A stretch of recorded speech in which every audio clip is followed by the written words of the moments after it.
What's up, guys? Look at this badass. Badass thought he was going to the emergency room.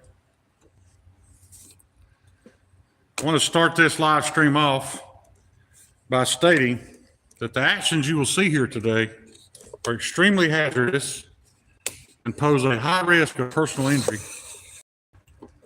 I'm not a professional yet, but I'm just letting you know not to imitate anything you see here today,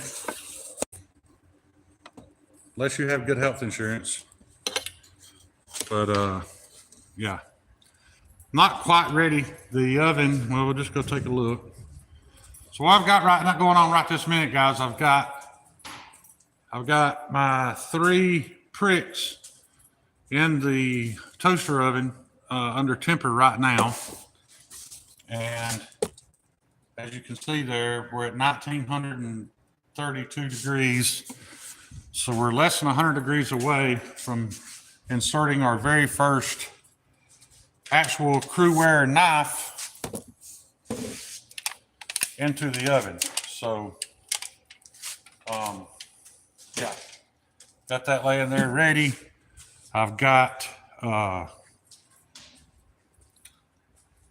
my dry ice, my dewars, my homemade dewars that we made. My insulated bucket is not quite ready for me to use for dry ice yet. I haven't sealed the bottom because you put the dry ice in, you have to slowly add denaturized alcohol.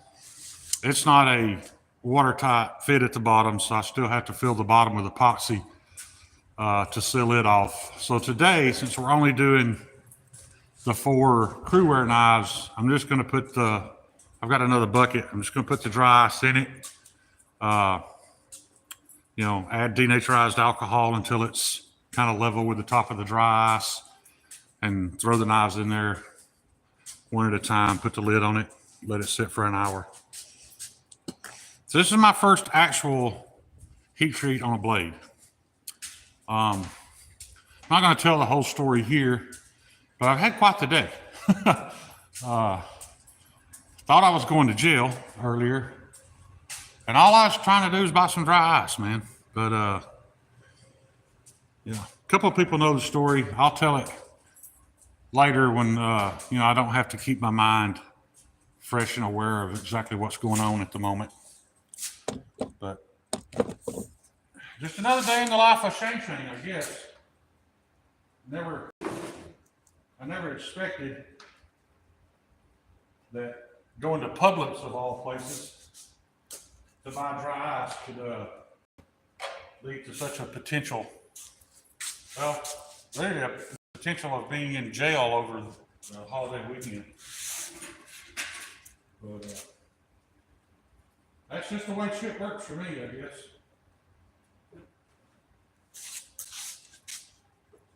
guess.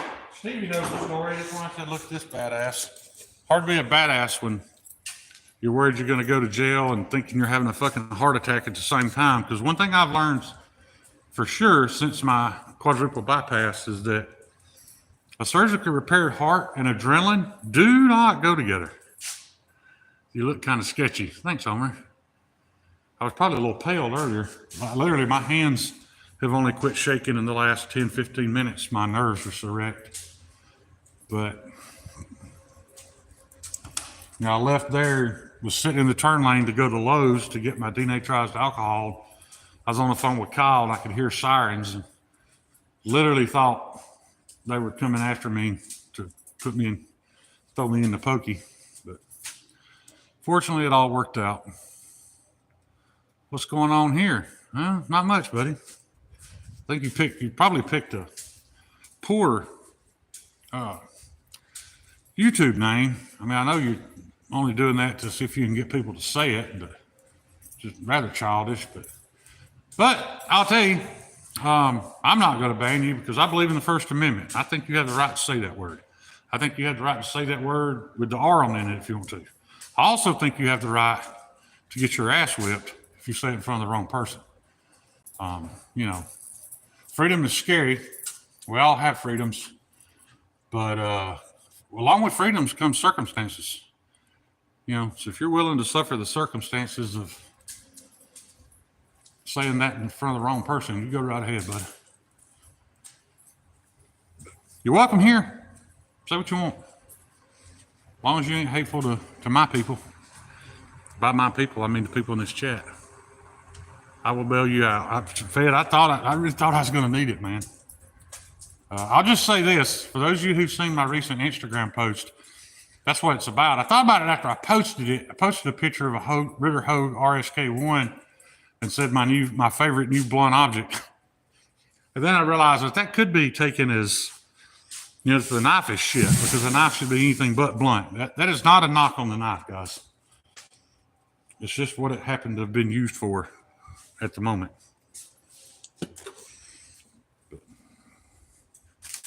Dang Ross. What's up, buddy? 13 in here. It's probably going to be a fairly long live stream, guys. I don't know how exciting it's going to be. I just wanted to document all this because I'd really want to get these heat treated so I can go Monday. In all honesty, I'm not going to promise that I'm going to have them HRC tested Monday because I didn't think to ask my buddy. That being a family-owned machine shop, they may shut down for the whole week.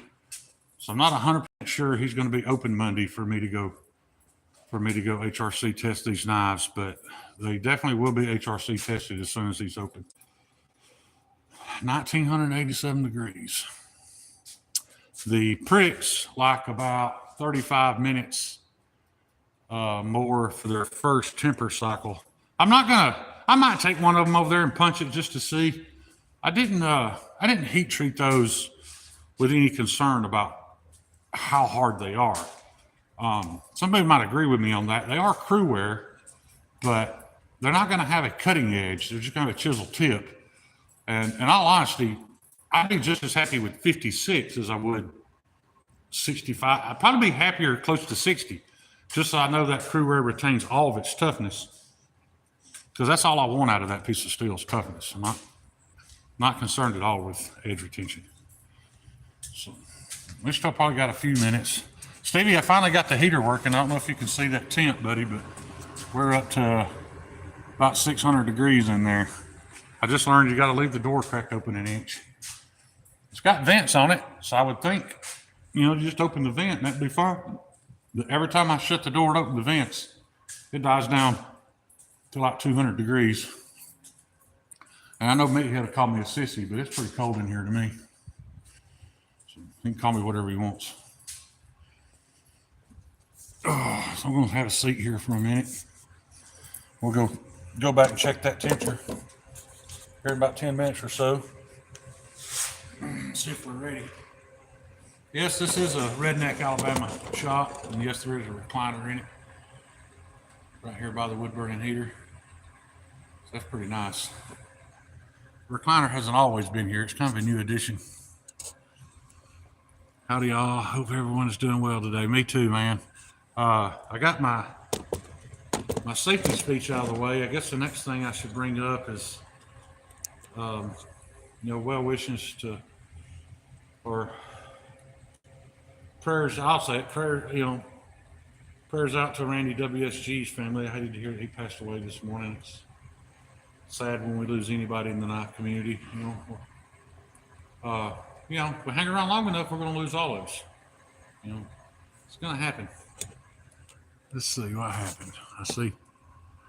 Yeah, Kyle, I figured you'd time him out. I told him he'd say whatever he wants if he's willing to suffer some consequences, but probably not a good idea to keep him around.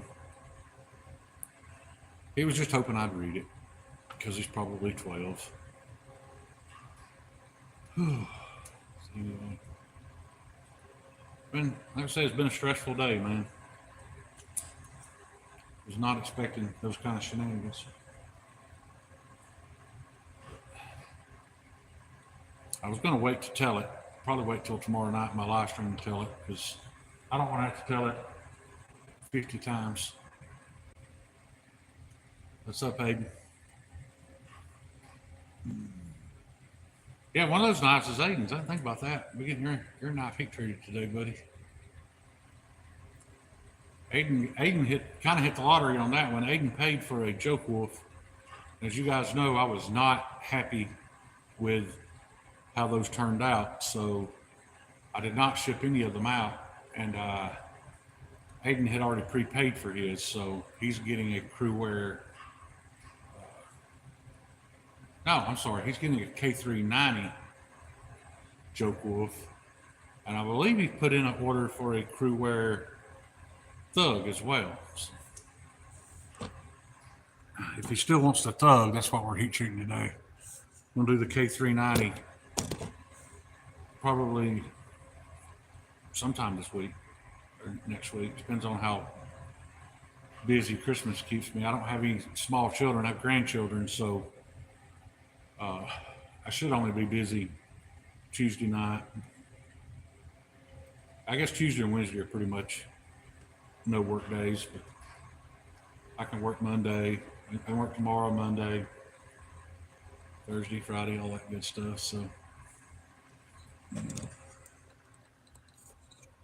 problem with sitting in this chair is I can't see I need a recliner too. Dang, are they comfortable? Yeah, man, this one's super comfortable. It's got a little tear in the front of it. It's why it's not in the house anymore.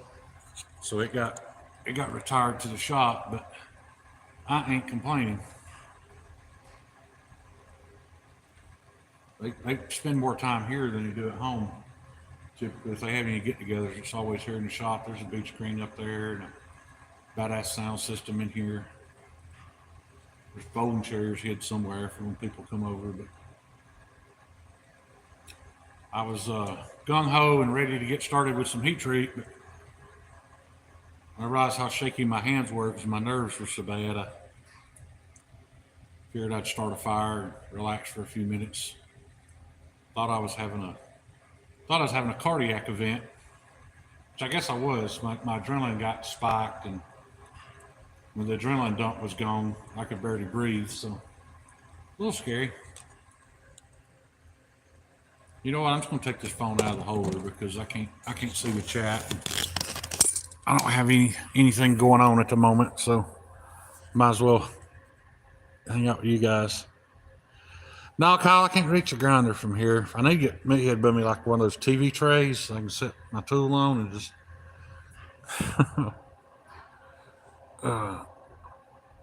them rocking recliners is shit. Yeah, this one rocks. It's badass. Yeah, that is a nice riding lawnmower. I don't remember what. It's a zero turn. I don't know what it is. They've got all kind of equipment. There's a tractor, big tractor out there with a bucket on it, and there's those forklifts you see on the back of the lumber trucks, where they just put the forks in the truck and lift it up. They take it out to the job site to unload the lumber. He's got one of those. The company he works for gave it to him because it rolled down the side of a mountain with him in it and fucked him up pretty bad. But he recovered from it.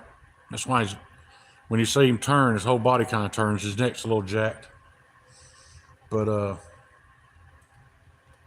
yeah, I guess because it had been rolled, OSHA wouldn't allow him to have it for a business anymore, so they gave it to him since he took that tumble in it. Dang, Ross, he runs a big lumber yard. The name of the company is Webb Concrete, but I mean they have lumber yards all over the Southeast. I think they started out just doing concrete, but he manages it. Damn it, shame I didn't hear the story. I probably got just enough time to tell it, and I'll tell it again Sunday.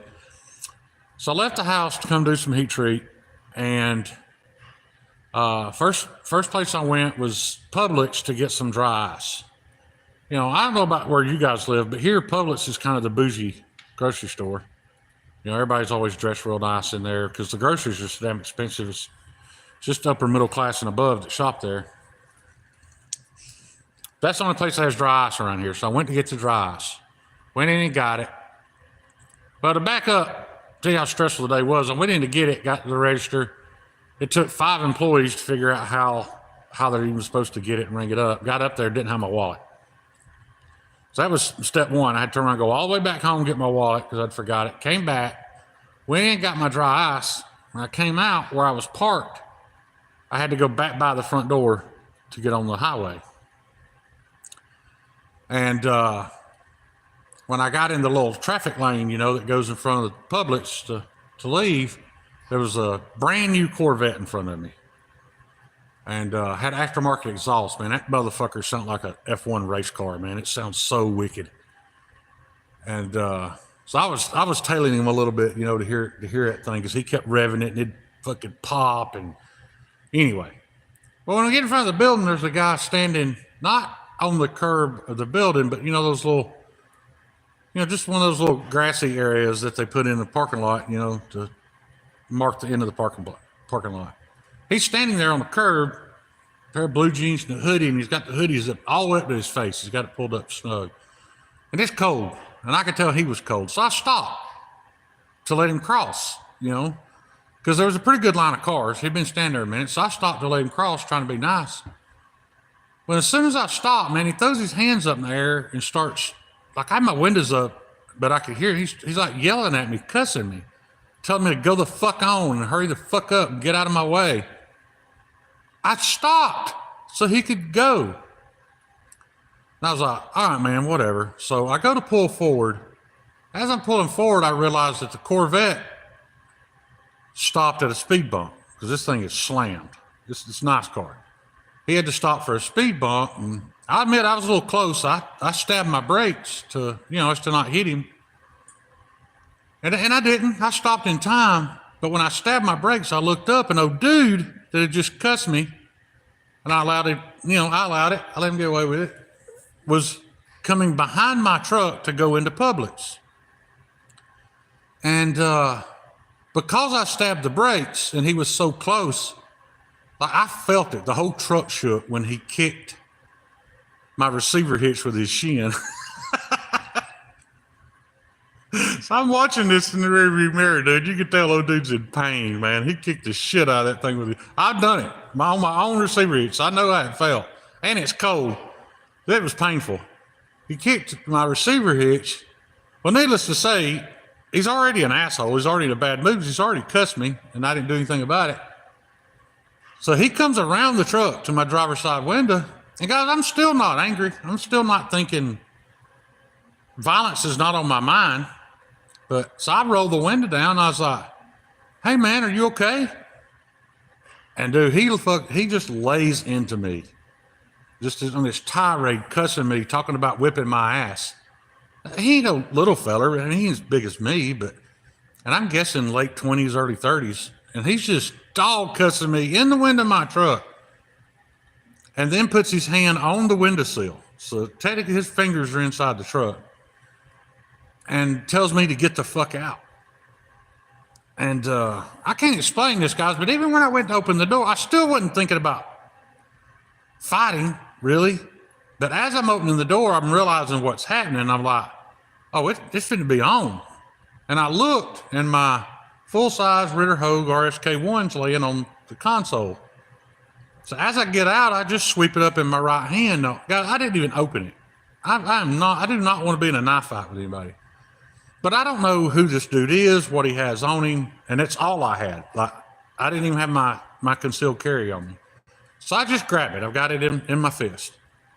And as soon as I get out, and I didn't even get all the way around the door, he swings. And I duck, and his fist goes over my head, and as soon as it does, I just hammer fisted him right in the forehead with the butt of that Ritter Hogue. I cracked, I'm talking about I had all 270 pounds behind it. I schwacked him right in the center of the forehead. Keep in mind, guys, this Saturday before Christmas. This parking lot is packed. There are people everywhere. You know, and I didn't want this. I mean, there's small children out there. The Salvation Army guy's ringing his bell. So anyway, I schwacked him right in the center of the forehead with the butt of that Hogue. And he instantly went down. Hits the car. He wasn't unconscious because, I don't think, I couldn't see his eyes, but he was moving and holding his forehead, and I could see a little blood coming out between his fingers. Kathleen, I apologize that you're in here for this, but, and I wasn't thinking, I didn't freak out or anything. I just got back in my truck and left because that's what I had set out to do. And to tell you, it hadn't really hit me what had just happened. I even called Donnie Bless to ask him if there was something other than denaturized alcohol I could use. because I just called Lowe's. They said they didn't have it. And he's like, yeah, man, you can use acetone. So I was like, fine, I'll go get acetone. Well, as I'm talking to Donnie, I can feel the pressure in my chest. My chest is on fire. I'm not struggling to breathe, but my breathing is labored. And I was like, oh shit. This has happened before, but I wasn't aware if I had healed enough that adrenaline wouldn't affect me that way. But apparently, adrenaline is still not good for me because, I mean, I was having a slight cardiac moment. Yeah, he got factory reset. So anyway, I got off the phone with Donnie. I slowed my breathing down. I calmed down. My chest starts to feel better. And I called Kyle, who's in here. And I was like, told Kyle what happened. And he was like, Bubba, you probably really ought to call the police and let them know what happened. And he's right, because if it looks like I ran and they got to find me, it makes me look more guilty. So I did. I called the police department, told them who I was. Funny part is, this is the second time I've made that exact phone call in the past 3 years to see if I was in trouble. But anyway, so I call the police department. I tell them what happened, give them my name, my phone number, everything. And they, they told me, they may need to call me back. And I was like, okay. So that, got a phone call, sorry. Probably 20 minutes later, Ranville City Police Department calls me back, and they're like, hey, the store manager at Publix had already called 911 to report it. Said their officers went down there, they viewed the security cameras, said, they could clearly see that he swung at you. And the cop did say, it was a bad idea that I got out of the truck. I should have just stayed in my truck. But I didn't know if he was coming in the window with me. And I wasn't really prepared to defend myself inside my car. But anyway, he's like, we can clearly see that he swung first. He said, just to let you know, the manager at Publix asked him if he needed an ambulance, and he said no. I think they even brought some stuff out there from the hole on his gash in his forehead. And then they told him, that they had called the police and guy bolted. So looks like he probably had warrants. They told me probably didn't have anything to worry about, because I sure as hell wasn't turning myself in weekend before Christmas and be there all week. But I'd have just stayed here or somebody else's house. But anyway, told me I didn't look like I had anything to worry about, but they were going to keep the video just in case, it was needed to show that, the guy swung at me. And I did ask him if I could get a copy of the video, and the cop paused for a minute and said, man, don't push your luck. So I let it go. Yeah. Yeah. I did. Or sure, I asked him, and he's like, don't push your luck. So I let it go. But yeah, man, so I got here to the shop. My chest had quit hurting. And my breathing was back to normal, but I went to take those pricks out of the foil wrappers to temper them, and my hands were still shaking really bad, I guess from my nerves.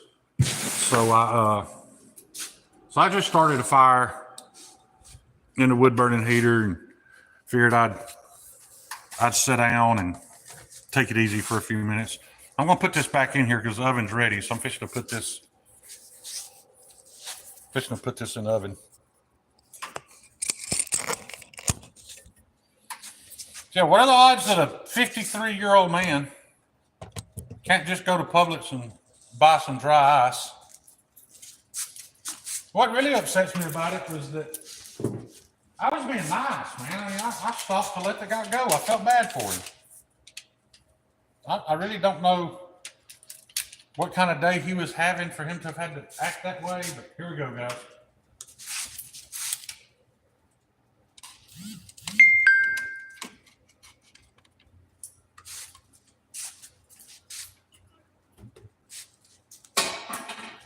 And it's in. And we lost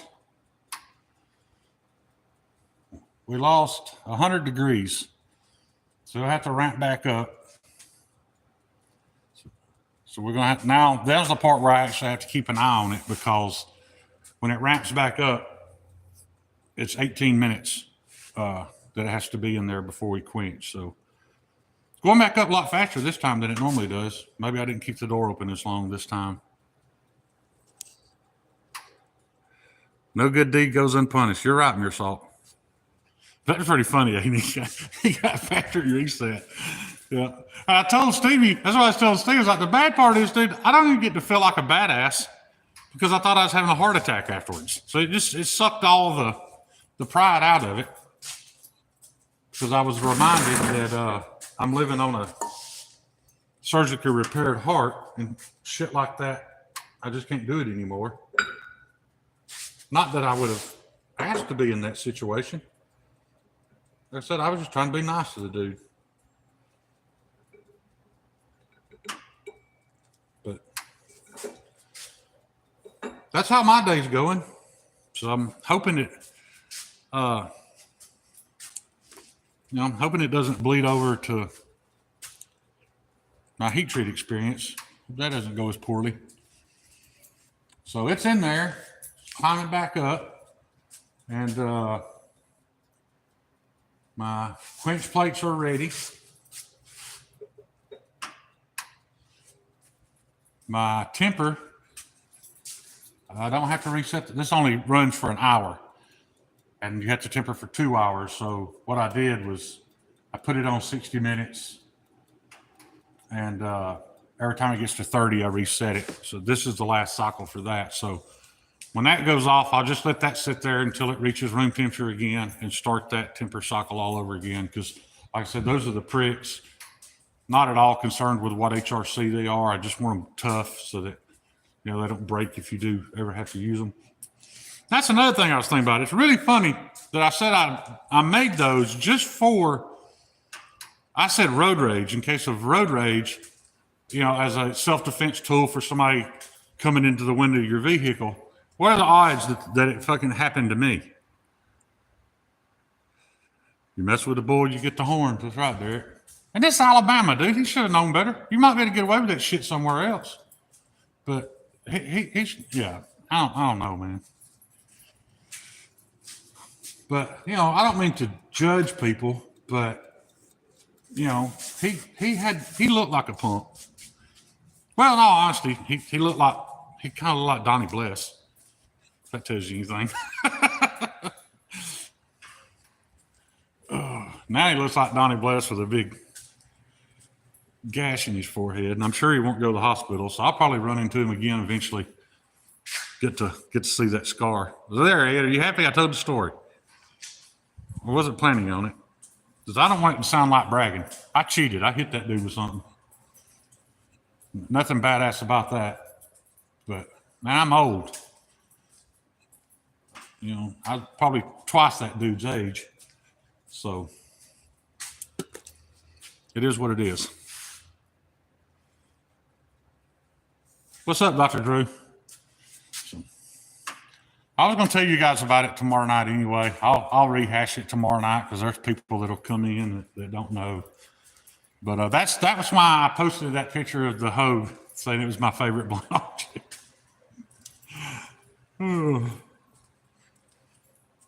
It just happened to be what I had on hand. The only good thing is I didn't break my knuckles or anything. Because, I didn't hit him with my hand. So. Somebody's fucking Christmas holiday got wrecked. I guess it's better him than me. He could have gotten some... Yeah, Aiden, that's what I was thinking that too. I was like, man, I rarely ever leave the house. I don't bring a CCW when I come here, but there's a damn safe full of them over there. I don't worry about that. But man, I'd have hated to have been in that position. But in all honesty, like I said, I don't think I would have done anything because I didn't fear for my life. I never felt like it didn't click in my head that something was happening until I stepped foot out of my truck. And then it kind of hit me. Actually, the first thought was, this is a bad idea. I shouldn't have got out. But yeah.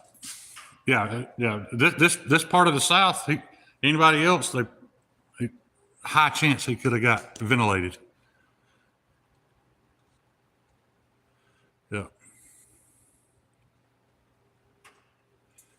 Yeah, the P and W.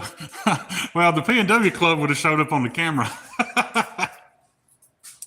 God, that would have been awesome if I'd got to use that thing. I guess Miss Erica could find out, and I can honestly say I used my shit, but that also goes against the right tool for the job type thing. The P and W EDC club would have been much better. Well, I said when I grabbed it, I wasn't even thinking. I mean, it never crossed my mind that I'm going to open this knife and cut this guy with it. That was not. That never crossed my mind. But I guess just out of instinct, not knowing what he had, what he was going to do, I just grabbed the first thing that was laying there. Got in a bad fight in high school and got suckered with a bottle. Ooh, got 37 stitches in my face. I'll say this, dude. By the time I got back in the truck, he had his hands over his forehead. It was coming out between his fingers. So it definitely busted him open. Piss poor. The HRC of his forehead was piss poor. Yeah. But I thought about not even sharing it with other than, people I know pretty well, just because I don't want anybody to think I was bragging or acting like a badass. Because, in all honesty, I didn't take any chances of it being a fair fight. But it was really more upsetting to me than anything because I was trying to be nice. I had done nothing to the guy. I stopped to let him go because nobody else would. I just don't understand why he acted like that. Sorry for walking back and forth, guys. I'm just hovering because when that hits 2025, that's when the countdown starts. It's at 2023, 2024, 2025. So we're at 33 minutes into the live, so at 51 minutes. You write that down. On there, it's 139. 139.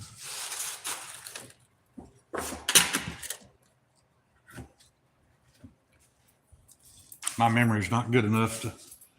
I know Kyle was sitting there right now thinking, write it down, dumbass.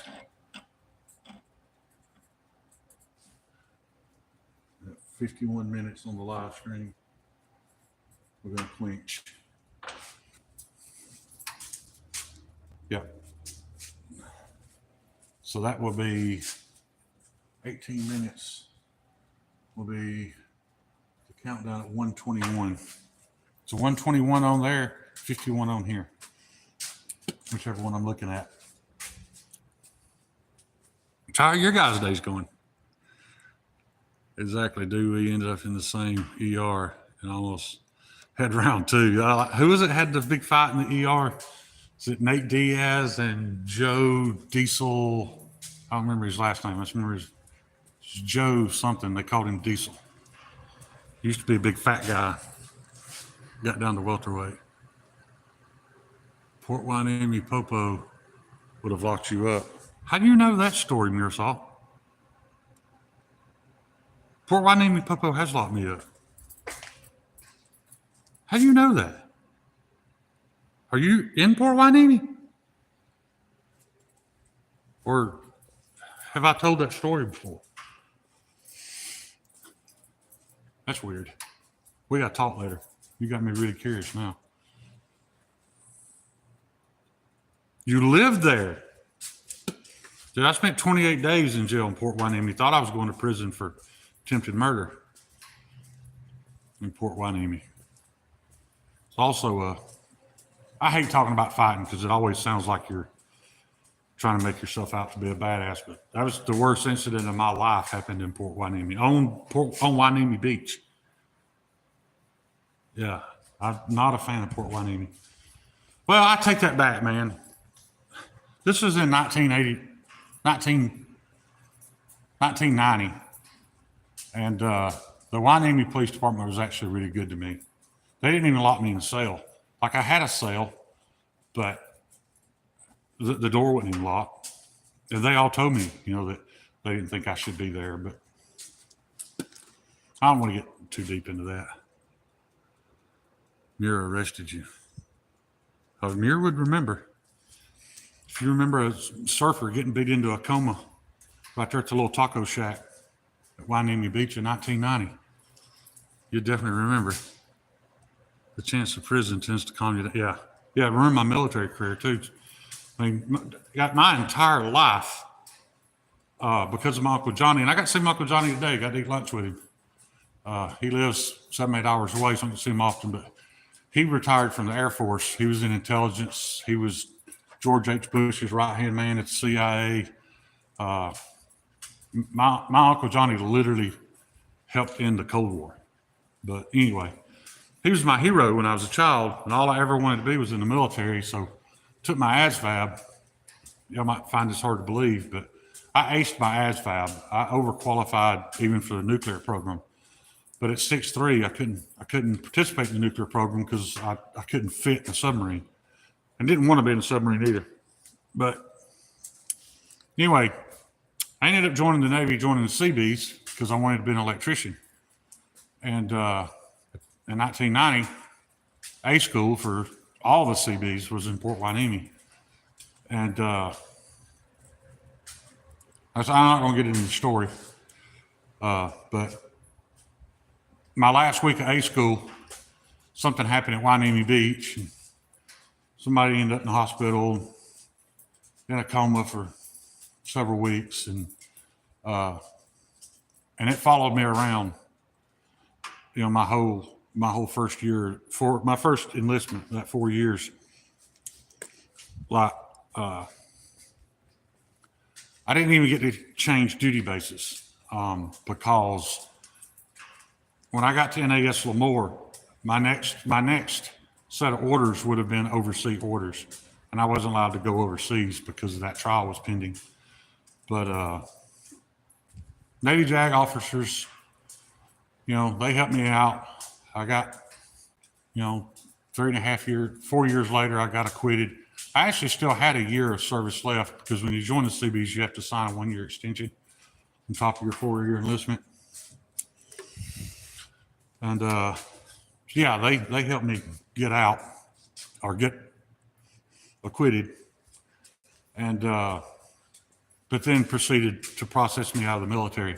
They gave me an honorable discharge, but said that I had embarrassed the U.S. Navy by being in that situation. So, yeah, it ruined my military career.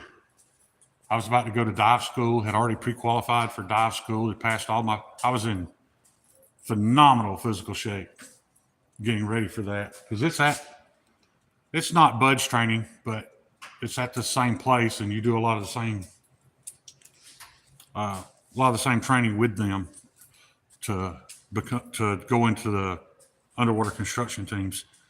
That's what I really wanted to do. I wanted to be an underwater welder or electrician, either one. But I ruined all that with that court case. So yeah, Hueneme doesn't have a whole lot of fond memories for me.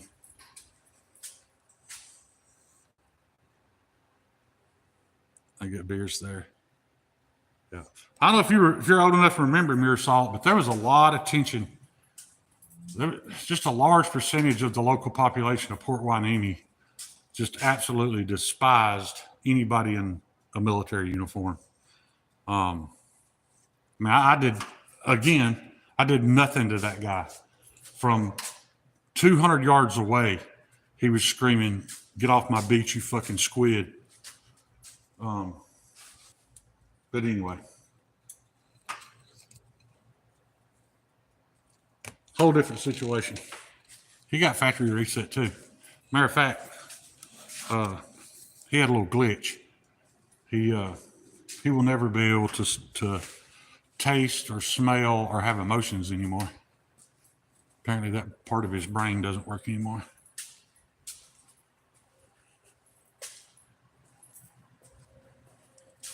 Military do not like it when they have to go to court for you outside, like in civilian court. You want to be a saturation diver? Dang, Ross, I'm not, I would have taken anything. Buddy of mine, Carl Merkus, he, he, he did go. He's the reason why I wanted to go. I wanted to go with him. And he ended up working with Dev Grew, had a hell of a military career. But he's the one that motivated me and got me in shape. Because I was a little big when I went in. I only went in because I passed the body fat because my neck is so big. And I wasn't a fat slob like I am now. But that's the only reason why I qualified. But anyway, yeah, that's really what I wanted to do. And I ruined it. I would say that guy ruined it, but if you knew the whole story, I ruined it. Lucky I didn't spend years in a California penitentiary. But I am a good person, y'all. Yeah. That was another thing. I was an electrician, but I would have cross-rated to anything just to be on the teams, just to be a diver. I didn't care if I was an electrician, if I was a welder, whatever. I just wanted to dive. But those spots. The CBs are a very small percentage of the Navy anyway. So I'm not saying it's the same, but like you take the percentage of normal Navy and how many of those guys become SEALs. It's not many more of them become UCT. So it's a kind of a prestigious thing to get, and they only took the very best. And me having a pending court case, I was never going to get it. I could have fought the discharge. Probably should have, because I could have stayed in, but I was never going to get dive school after that. I bet Public Sky never imagined his humiliation would get a recap on YouTube. Yeah. I do wish I could get a hold of that security footage. Like I said, I'm not feeling too great about it because I didn't want it. You know what I mean? I didn't have no beef with that guy. I wasn't trying anything but to be nice. Stoke this fire a little bit. Move some stuff around.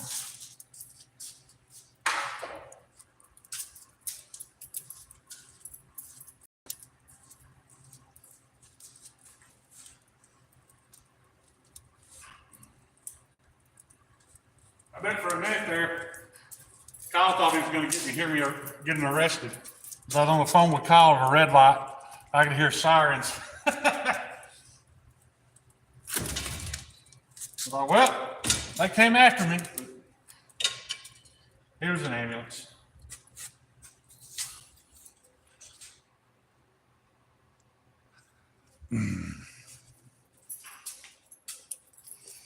But that is the shitty part. I didn't get to feel good about it. Because one, I didn't want it. Two, hard to feel like a badass when you're scared you're going to die afterwards. Guys, we got 6 minutes before probably the most important part of this. I got to get it out of here and into here. So, and those jaws aren't bolted down. They're just balanced in there. So I'm a little nervous about it. I ain't gonna lie. That, and I want to catch it right in the jaws of the vise, not down low where there's nothing contacting it. I need to get it right here so it pinches it perfectly. And as hot as that is, it's hard to handle. It's not like I can touch it to adjust it. But I am going to put on some leather gloves before I reopen that door. I got that put in. I never felt any heat. But when I took those pricks out the other night, it took me probably just 3 or 4 seconds longer. And right there at the end, dude, I felt the most painful heat I've ever felt hit my hand. It didn't burn me. It didn't hurt me at all, but it was extremely painful when I hit. Like my brain instantly was like Stop what you're doing. Who's this? War Room EDC. I don't know that I know of War Room EDC. He's saying hi to all my people, though, so I probably should. War Room EDC, we're doing some heat treat. I got some Cruwear in the heat treat oven right now. It likes about 5 more minutes of austenitizing. So even as we speak, guys, those vanadium carbides and everything in there are melting and blending together and creating hard carbides that are going to cause that to hold an edge. In about 5 minutes, we're going to quench it and make it happen. And then we're going to the, this is the plan. I'm going to come out of here into my quench plates. As soon as I'm in my quench plates, they just sit in there for 5 minutes. So I'll have 5 minutes to run over there, get my dry ice, get it in this bucket, get some denatured alcohol in there. I don't know what kind of reaction. I'm sure there's going to be some smoke and shit because that's so cold, so that I can come out of my quench plates and into the dry ice. Then it'll sit in there for an hour, and then it'll go to the quench oven or the temper oven.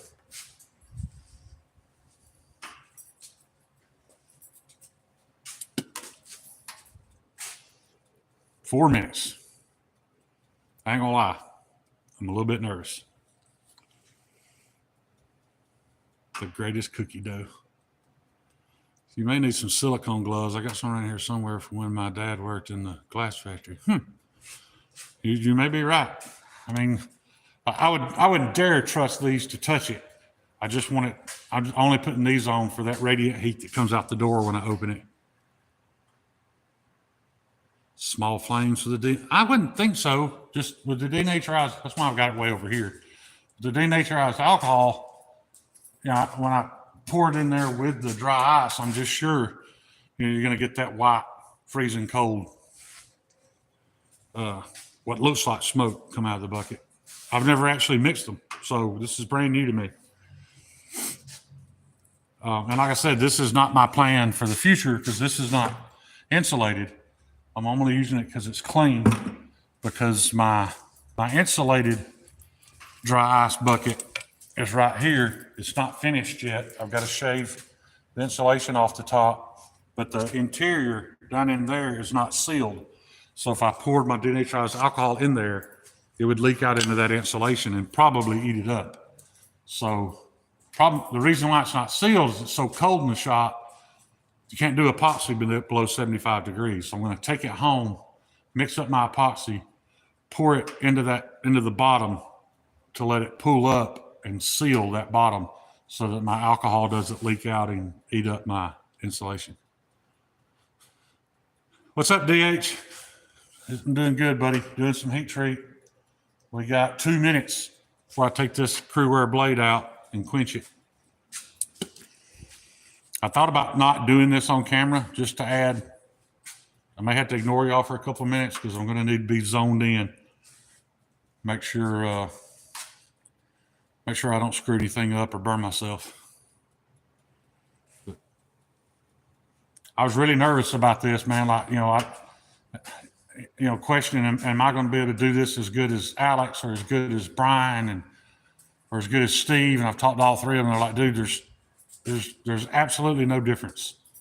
For all three of them to say, with zero experience, if you follow the steps that we give you, your heat treat will be just as good as ours. I felt pretty good to hear that. And it's not because I know what I'm doing. It's just because it's just a matter of procedure. And as long as you follow that procedure, you have nothing to worry about. 1 minute. 1 minute from the most important part of my knife making career for at least a little while.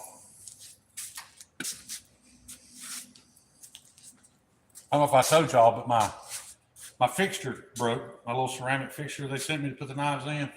It was just a corner of it broke off where one of the pegs goes. So I wouldn't be able to put 3 blades at a time in there like it was intended, but I'm never going to do that anyway. All right, Here we go, guys. Don't laugh at me. I do something stupid.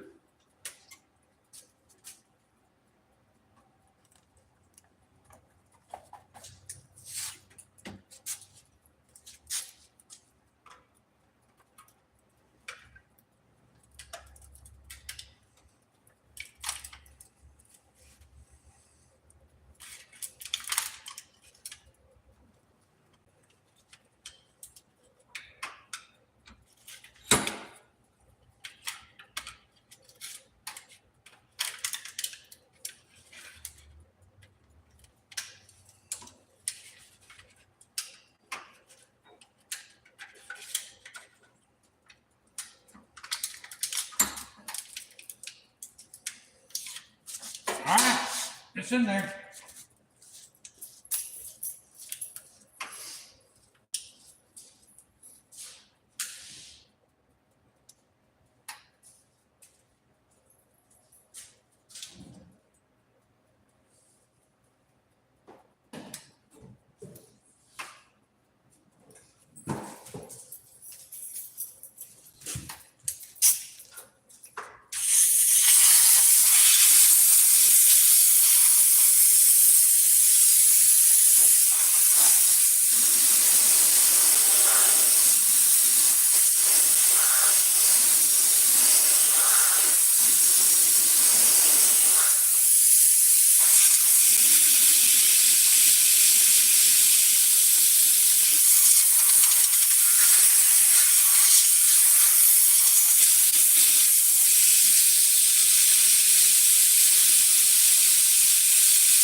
Very cold in there.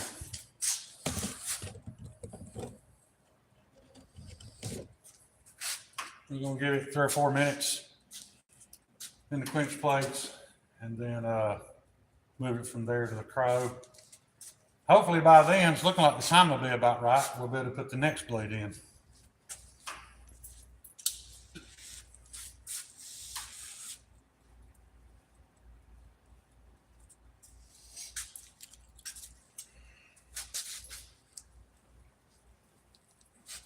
The only reason I'm really using the air is I want those quench plates to cool back off. That surprisingly, they cool off really quick anyway, but I want them to cool back off to be ready to quench the next one. So we got 4 to do.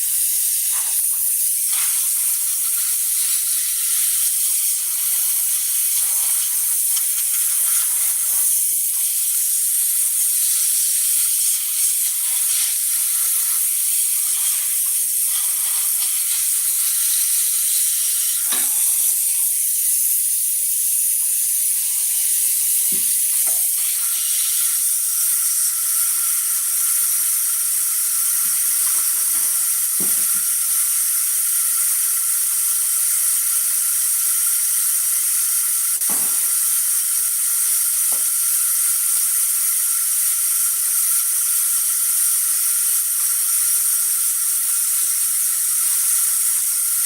case y'all are wondering, yes, I did ask to make sure there was no noxious fumes or anything that was going to come off that.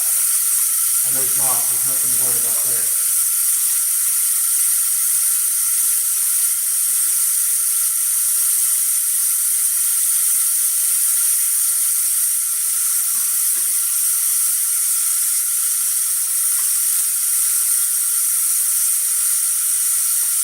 Those plates are barely even warm. They just suck the heat right out of it. Probably helps that it's nice and cool in here today.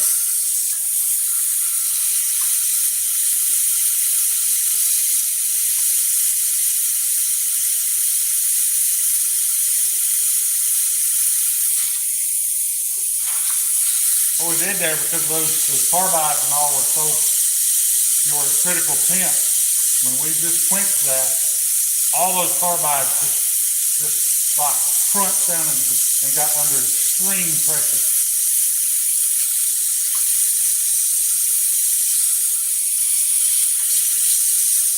So what the cryo is going to do, kind of the opposite, is it's going to start relieving that stress, taking that stress out of the steel. And then the temper will remove the rest of it. Cryo is not even completely necessary. The reason, from all my research, the reason you do the cryo is so that you can run a higher hardness. The cryo helps, it doesn't just help you achieve that hardness, it helps retain some strength when you get it that hard.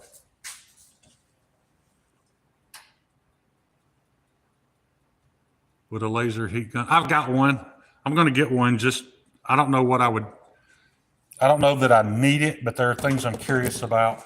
I just kind of forgot to bring it today. All right, so that's completely submerged. We can get it in there. Oh, let me get the lid. Keep that from losing all this cold.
There we go.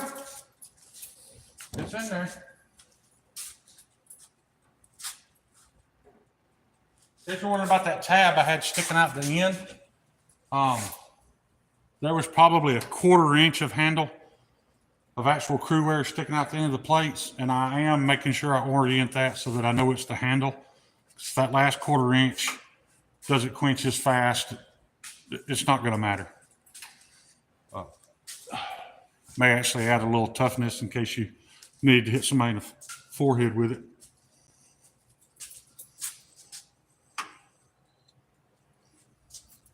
We're already back. Oh, we're already back. We're ready for the next one. Check. It's the handle end. That time it worked out pretty good, I would say.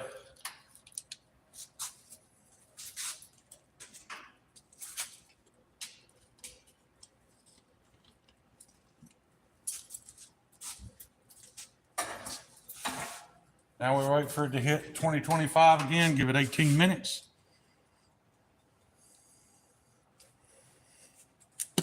It's losing a lot less heat than, I guess I'm just getting quicker at it.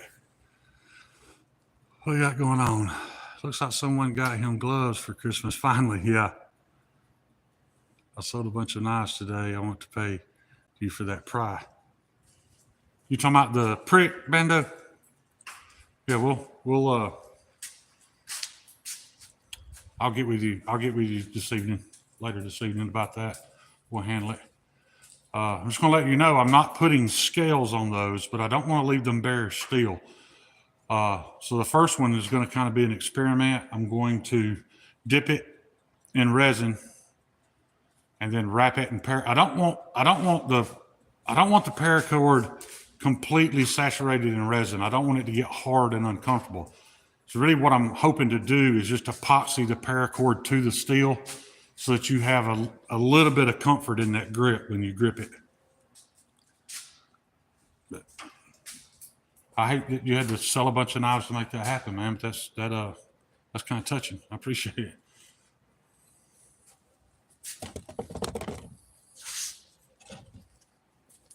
Keep in mind, guys, all these Cruwear thugs are not yet claimed, so they will be available.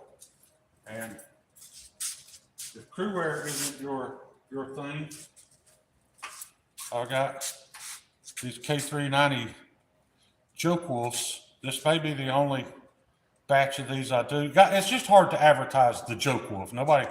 Only people in the community, people that know me, are going to get this. So, but they are K390. These and the thugs are all going to be hollowed ground by Sawtooth Dave. So, how often do you get an opportunity to own something from Sawtooth Dave? Excuse me.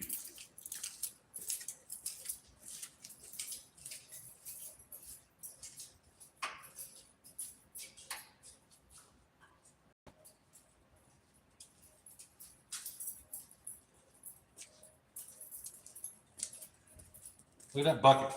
You see the bucket freezing?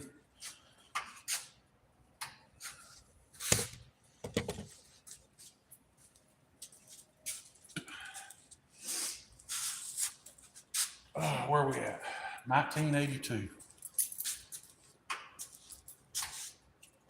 I'm nervous from this and nervous from earlier today. I've been pacing for hours, and my legs are going to be wore out by the time I get home tonight. I just can't sit still.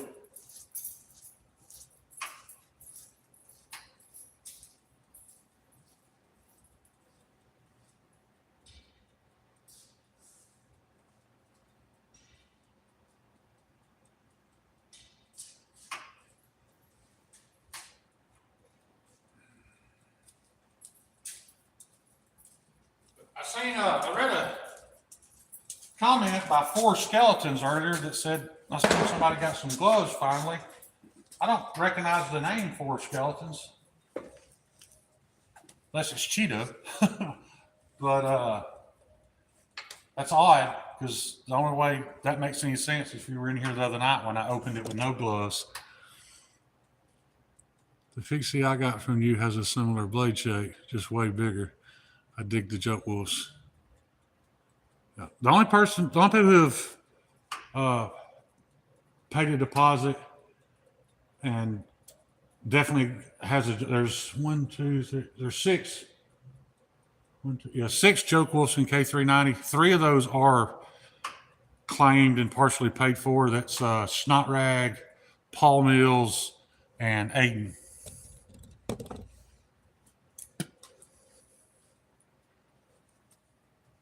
And I do plan to run those at 67 HRC, so they ought to be cutting, especially with Sawtooth Dave's hollow, they ought to be cutting machines. I don't have a wheel big enough to do the hollow that I feel like those knives deserve. That's the only reason I'm pushing selling anything, guys. I really want to, I've got over 50 knives shaped, ready for heat treat. I want to get all those done, get them sold so I can buy a grinder with a contact wheel. I've got a grinder that I can do flat grinds on, but it's not necessarily a professional knife grinding jig or rig. So I'm going to get that. I don't even want it until I can buy it with the 12-inch contact wheel for hollows. 2016 degrees. We're getting there. I'll probably have to reset it after this because the timer's down to an hour. I don't want to be on number 3 or 4 and the timer go off and stop heating. And it depends on how much, how long this dry ice lasts in an uninsulated container. But if there's still dry ice left in the bucket when I get done with these 4s, then I'm going to do some Nitro V next. I have some cutting and grinding I could be doing tonight, but this window was a little more narrow than I thought, so I don't want to get in the middle of doing something and lose track of what's going on. Hey, Mark, how are you, buddy? Hey, congrats on that buy, Mark. That's a badass knife you purchased, dude.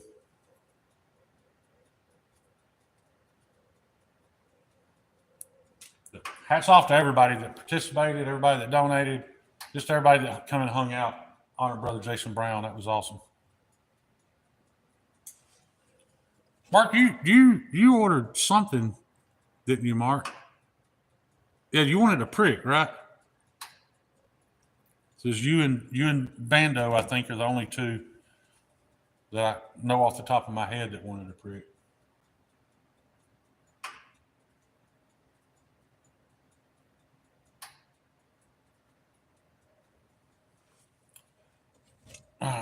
I'm fishing to put the knife in. We're at 2024, but the counter won't start till it hits 2025, and 1 degree is not going to matter when I put it in there. We still have to ramp back up.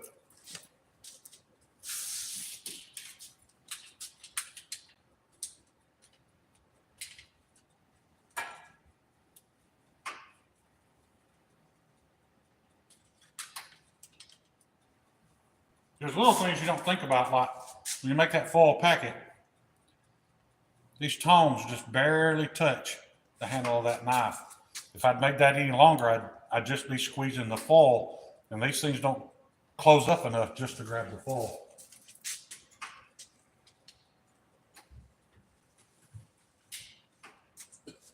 Now I'm losing my mind. I should have put another knife in there. We're just waiting on that one to reach 2025 so we can start the countdown.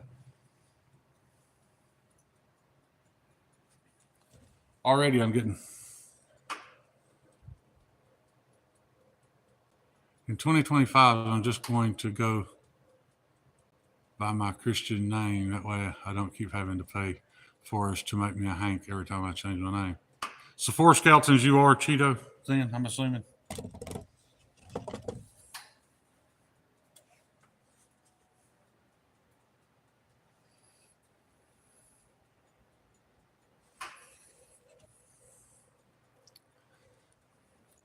Nothing harmed there because we weren't up to temp yet, so it didn't matter. But that's my point. I get to talking. That's why I started to not do this live, because I get to talking and forget where I'm at.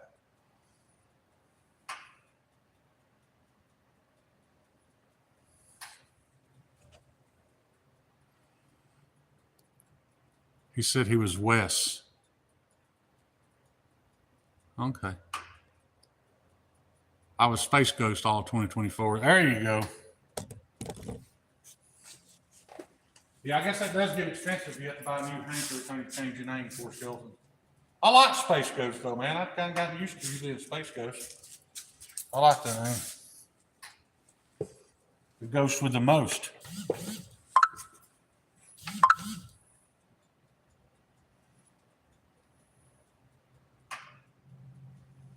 Is Beelzebub a Christian name? Probably not, Beersalt. I don't think they would count that one. Laid off Pete. What's up, laid off Pete?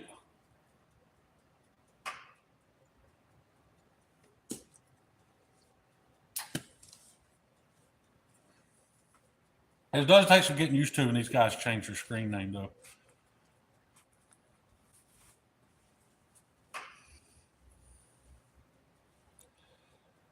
DH, the foil wrap, the reason you put it in a foil packet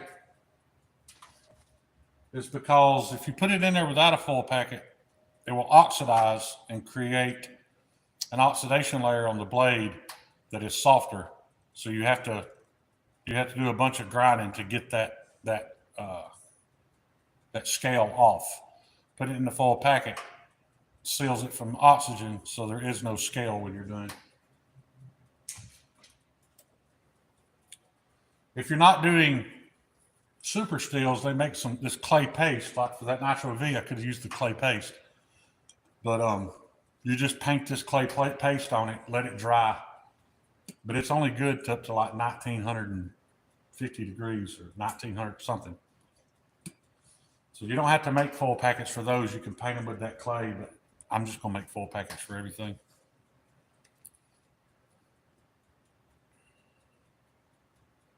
Chevy changes their truck every year. Oh. Yeah. If you guys were wondering who ruined the Chevy truck, it was Obama. Chevy made a good truck until Obama stepped in and threatened to fine them billions of dollars over their emissions. So that's when they went to the variable valve timing and the cylinder deactivation. And it just took all the longevity out of those engines. I mean, the LS is still an LS. Those parts still last. It's just all those emissions parts inside the engine that are tiny. They wear out and cost you thousands of dollars to have your truck fixed every 100,000 miles. It's just,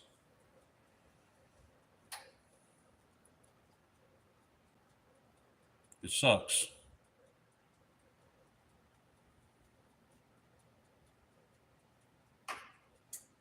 Yeah, our share, luckily, here in Alabama, we don't have emissions testing. In Georgia, not everybody in Georgia does. It depends on your population. If you live out in the county, where there's not a whole lot of people, you don't have emissions testing either. But if you live in Atlanta or Athens, then they do. All right, Diaz, you guys call the questions you want, buddy.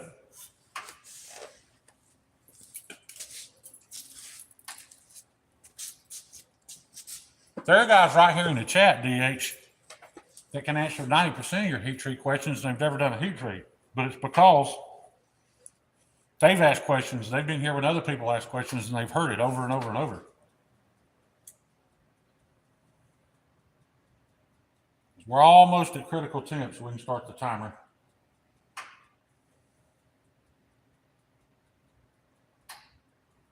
That's so weird, guys. I still barely remember putting that second blade in there.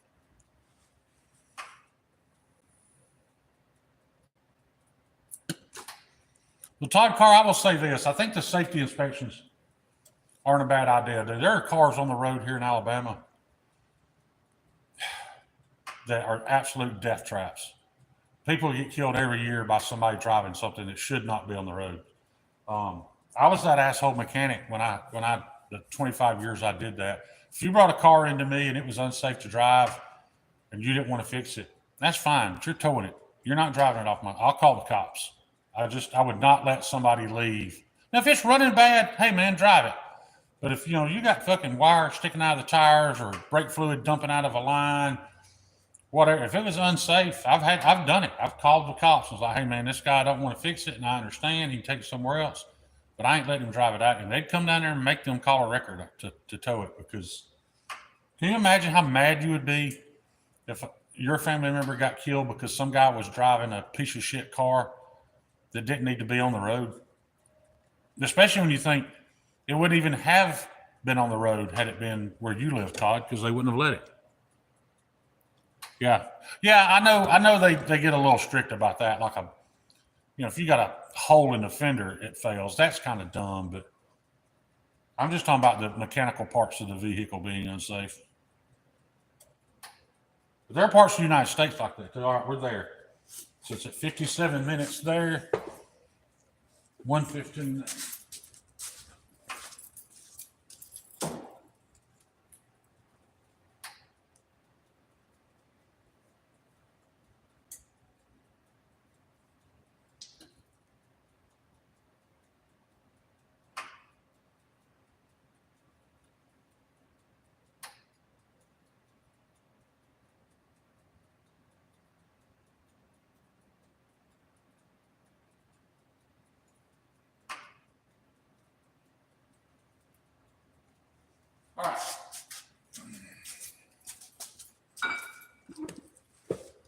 So when that hits 39 minutes, we're ready to quench.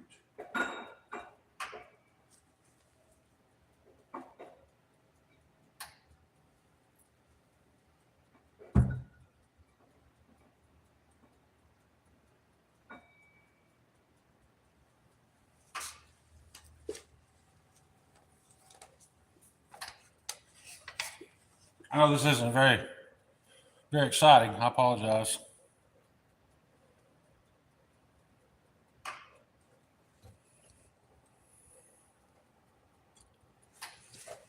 We've got a few minutes. Let's go check on this frozen ass bucket. You can see in there, I made sure the blade was submerged. I mean, the handle's still cold as shit too, but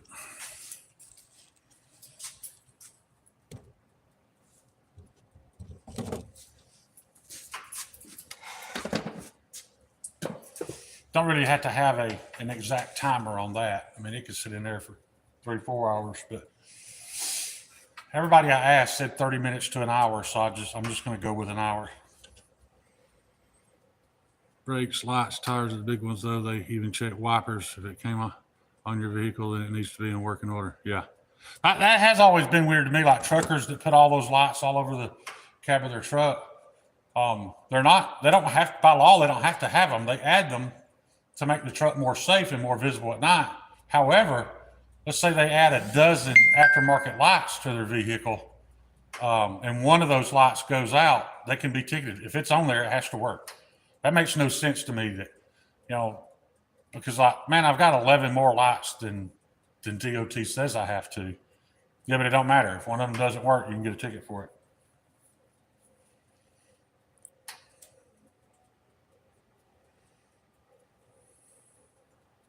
But the state below is Connecticut, doesn't need them at all. I know Pennsylvania is bad about, they'll pull trucks over for being dirty. You can't write, if you can write your name on the back of a diesel truck and they cross that state line, they can get ticketed for that. That's why there's so many truck washes around up there. What's up, Donnie? Well, we just heat treating some Cruwear. First one done, it's in cryo. And it looks like the pricks are done with their first temper cycle.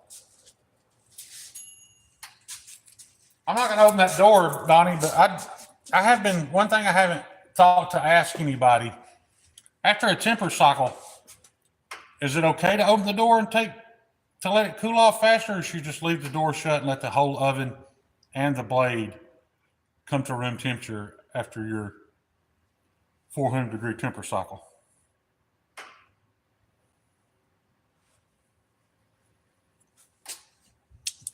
Donnie, I'm firing the blades at 2,025 degrees for 18 minutes. But I am curious about that. Would it be bad if I took those out just to show somebody one, or do I need to leave it in the oven, the toaster oven, after a temper cycle? Do I need to leave it in there, let it cool down slowly, or does it matter? Because I know when I used to do, the knives I've made in the past with 1095, I opened the door at the end of 2 hours. So I don't know if it. After dinner time is done, pull it out and let it cool. Okay. So I can take it out. That's what I wanted to know. I didn't want to mess nothing up.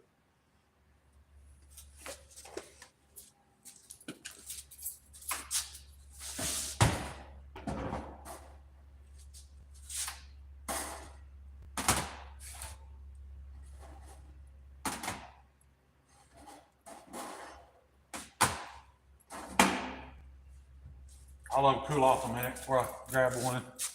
We'll talk about it. I got to start paying attention though. We'll be ready to pull this out in about 10 minutes and quench it. 133. So that reaches 39. We're at 52, 13 minutes. Got 13 minutes of austenitizing. Oh yeah, 2,025 degrees for 18 minutes. That is Alex Steingraber's Cruwear recipe. And Kyle Coonley said the best steel he's ever laid to a stone was Alex Steingraber's Cruwear. So that's what I went with. I'm sure it's probably the same for everybody. There is a different option. You can go to a slightly higher temperature for less time, but he said it didn't make any difference. Either or, you get the same result. So that's what I went with.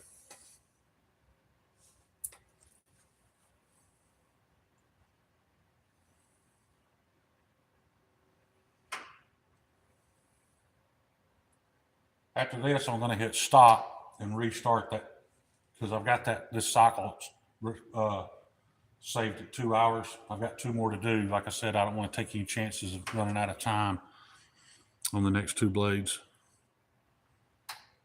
Definitely go with what, yeah, Todd. I'm not here to rewrite anything. Luckily, man, there's a bunch of makers out there that, there's plenty of makers that have been doing heat treats, and then you got actual nerds that have been heat treating and changing it by 5 degrees here and there and testing it to find out what's best. Luckily, they've already put that work in.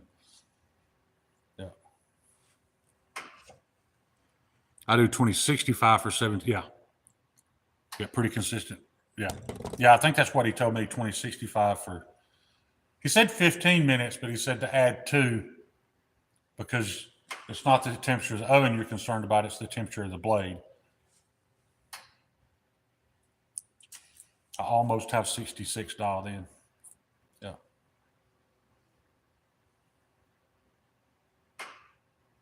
Well, you know what I might do? I might just do the 2065 because I got to reset it anyway on the next 2 and keep them separate. So when I go HRC test them, just see if there's a difference. Because I'm going to be happy at 65, guys. A 7-inch fixed blade at 65 HRC Cruwear will be just fine.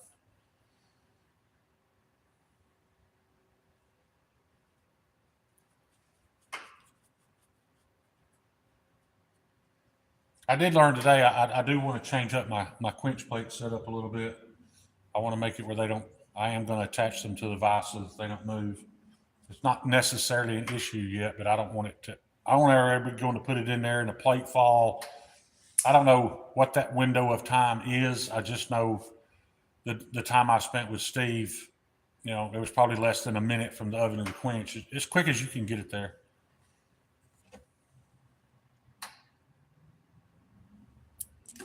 Oh yeah, Cruwear's fine at 63.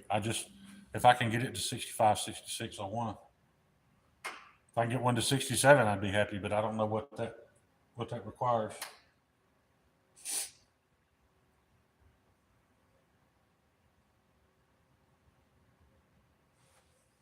Then we got 9 minutes. I appreciate you guys hanging out. I know it's probably not any more boring than watching me grind, in all honesty.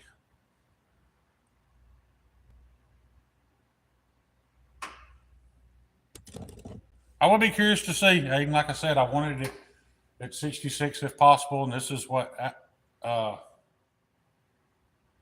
Alex said he does to achieve 66. So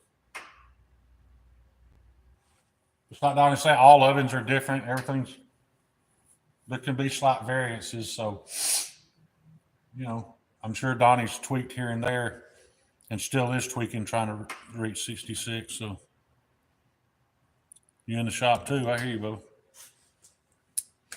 And when Alex says 66, he may be talking about, 65.5 or 65.6. I know when Brian done my heat treats, there was about a point to, I don't even want to say a point and a half, but like when he would heat treat my stuff, he'd come in and it'd say like 63.1, and the next one would be 62.7. There's no way you're going to know exactly, what to get each one at. But all I told him was I wanted it above 61 if possible. So I was happy.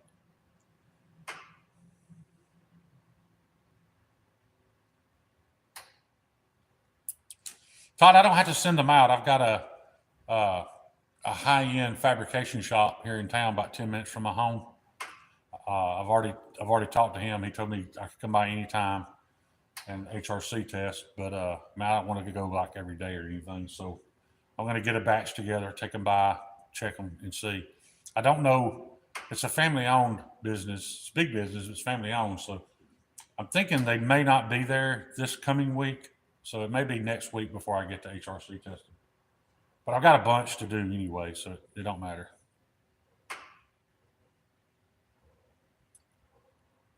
West B, I'm glad you do, because I know some people get sick of hearing me talk about it.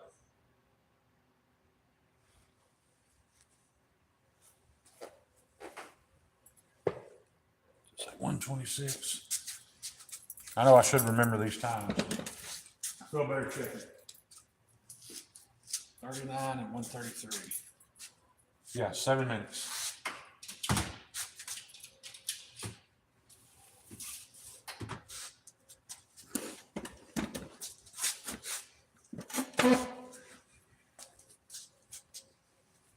Hard to imagine that's.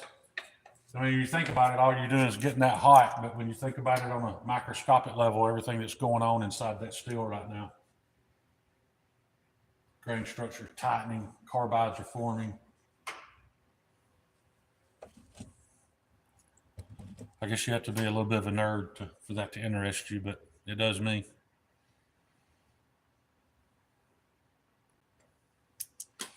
Yeah, actually, I have two shops here in town that both have HRC testers. I would trust either one of them, but this guy does a lot of work for aerospace, and he has to show proof of calibration and all that stuff. So that outfit's a little more technical than the other, so I'm going to go with it.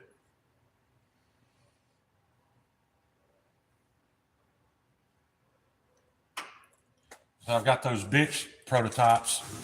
The final version of this, guys, is pretty different from this.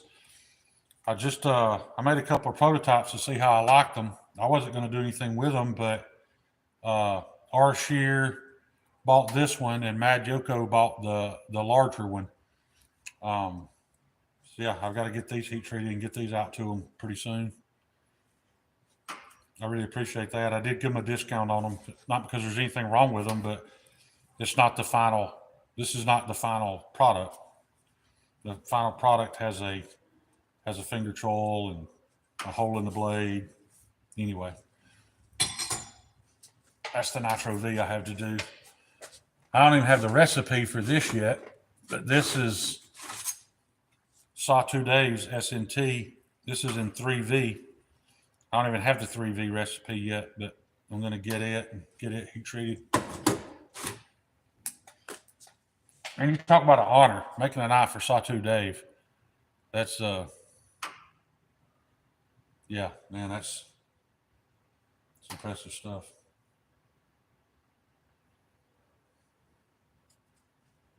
According to this, we got 4 minutes.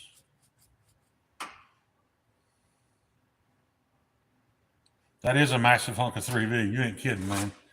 That just screams Sawtooth Dave right there. It's not an exact copy. It's really close to Scotch and Things. That knife's named after him, SNT. The only difference is Scotch and Things has a slightly different angle in this choil. It's more, it cuts up at more of an angle. But you can easily, as you can see, I can get 2 fingers in that choil, and you see that air gap between me and the blade. Now, somebody asked me, man, what in the world are you doing with a knife that big? Shit, I don't know. But, you could definitely split some wood with it. If I was back in the military and got told I was going to Afghanistan, pack my shit, that's the kind of thing I'd want to have. Now, I'm too old for all that, but how do they test for DH? They have a diamond-tipped HRC tester. They're a couple $1,000s, but it comes down and applies pressure. And there's a diamond that touches the steel. Pretty much what it's measuring at a set amount of pressure is how deep that diamond goes into the steel, and that tells it how hard it is. It just comes up on a dial. So really what it's measuring is distance under pressure, how far that diamond pokes into the steel.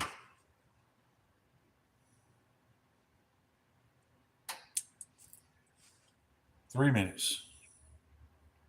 Well, that's weird now. My times are different because it said 131 on here. No, 133. Never mind. They're not different.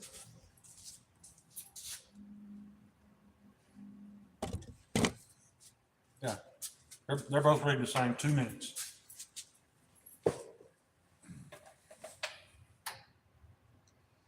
I guess the real test will be whenever I do get over there, though, and HRC testing. Now, guys, I'm going to be honest. I haven't promised anybody these knives at any particular HRC. If they're, if they're 64 or 65, whatever, then I'll just advertise that and get with Alex and find out, or Donnie. I like to talk to everybody because you get a little different information from each person. But get with all my people and find out, what I need to do to get that up. Let's be using a drill press or. Yeah. Sawtooth's got some pretty big hands. I don't have a whole lot of time, but I'll grab this and talk briefly about it. But when you guys hear me talking about the pricks, this is what I'm talking about. I've got some of these that don't have this beak on the end. I like them better with it because it gives you somewhere to put your thumb. But I'm going to go ahead and heat treat those anyway, just for the experience. They don't have this, but and they'll be even cheaper. But yeah, it's just I'm going to clean it up, smooth it up, and it's going to have a chisel tip on the end of it. You can use it to break ice. You can use it to kind of like today to get somebody out of your window if you're in your vehicle, whatever you need it for. But these do like another temper cycle.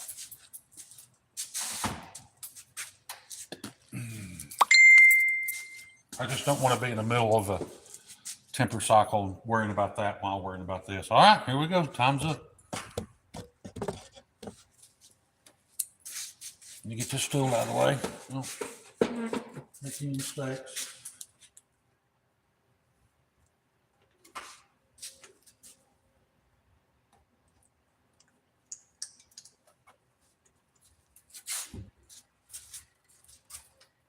You can hear that metal under stress. It's literally making noise when you take it out of the oven. That's crazy. I wasn't prepared for that.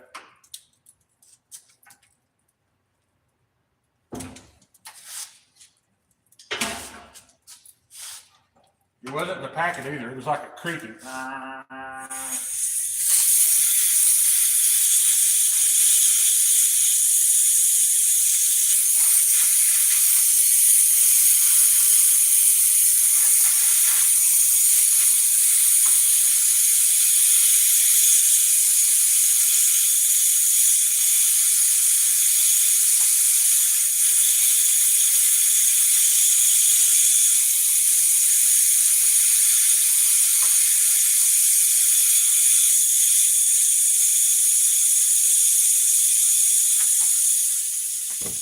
Donnie, do you still do that? Do you still blow air into your plates? Because I know Steve said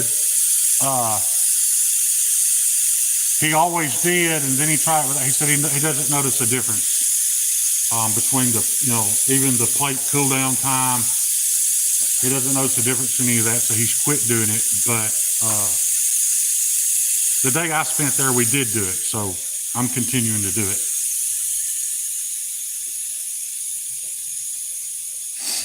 Sounds like I'm running out of air. Bet the compressor's off. Compressor's got a slow oil leak, so it usually turns it off so it don't run the whole time he's not here. Yeah, it's off.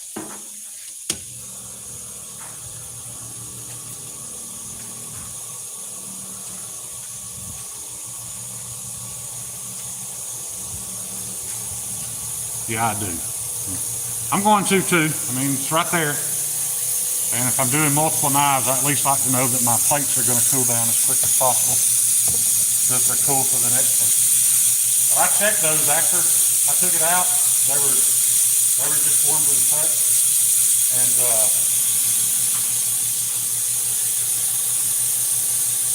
136.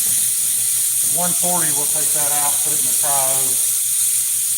I'll blow on them some more to get them good and cool. Looks like my cryo bucket is still plenty cold. It's still frosted around the bottom. Okay, I'm going to check it, see if there's still chunks in there. And there are, still bubbling. Do you blow air on it the whole time, Donnie? Because like Steve would just blow it for 20 seconds. Put a bottle opener on it? I'm not sure.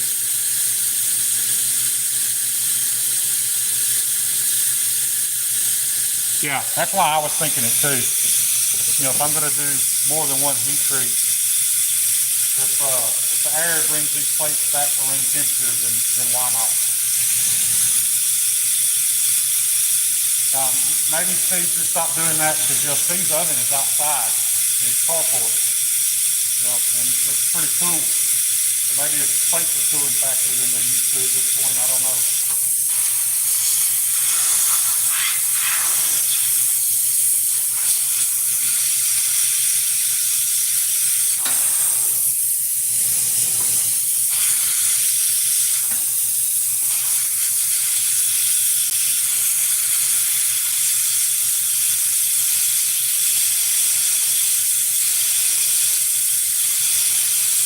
That's what I was thinking. The reason why I decided to do it was I don't want varying HRCs just because my plates are different temperatures.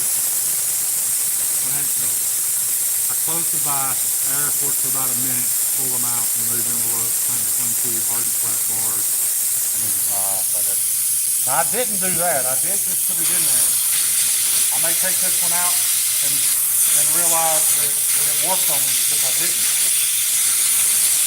If that happens, that means that's my first experience with getting the warp out.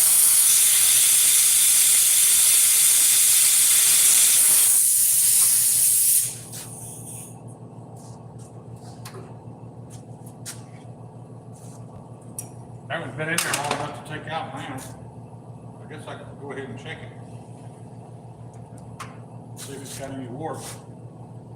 Certainly doesn't look like it. Put it on a piece of marble and find out.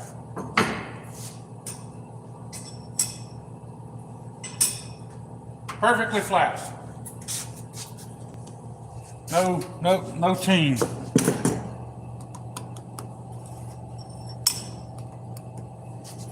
Any air, no light. She flat, Bubba.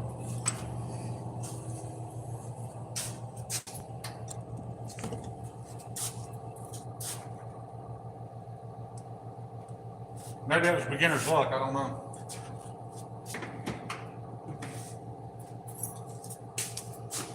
How long do you keep yours in cryo? I think you already told me that, Donnie, half an hour to an hour. Not folder flat though, that's why oh well, yeah, you may be right, Donnie. You may be right. I know your idea of flat and mine are probably a little different. Guys, I don't know, I've already talked about this once, you may be sick of hearing it, but if you guys watch Donnie, that little video he had of him running that piece of metal underneath that run out dial, and the fact that that needle didn't move, and the fact that he did that by hand, guys, that's fucking impressive, dude. That is high level machine shop shit. It matters much for yeah, I'm sure. Yeah, because if I have a little bit, if I can flat grind mine to get it out, where if you flat grind yours beyond a certain thickness, it's changed all your numbers. Donnie is a wizard. Donnie is a wizard. However, there's an aspect to Donnie that we're forgetting. That's that Donnie has the willpower that most people don't have to put in the work to make something that perfect. Like, I'm not taking anything away from Donnie, but legit, any man can do that. It's willing. You know, does he care enough to put in that kind of work? That's why I'm a Donnie Bless fan. Because most people just aren't going to put in that type of. Yeah, 5 minutes.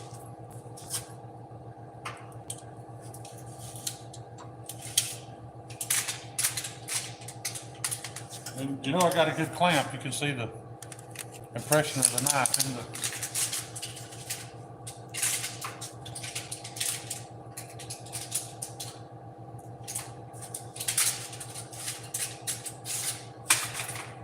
There it is.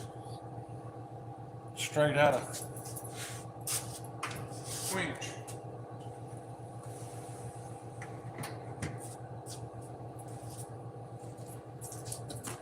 And now she's in the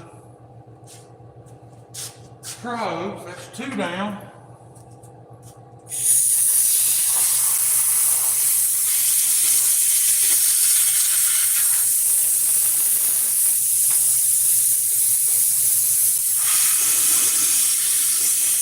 That's crazy how these plates are already like barely above them.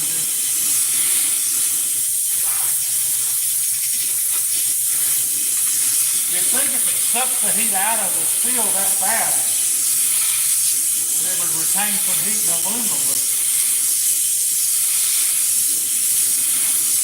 pretty awesome how fast it dissipates it. I don't know if the oven's breaking in and just getting faster, but it's already back to 2024. It's ramping back up pretty quickly. We'll be ready to put the next one. It's ready now. Well, I stopped. Don't forget, guys. I got to stop and restart it to restart my timer.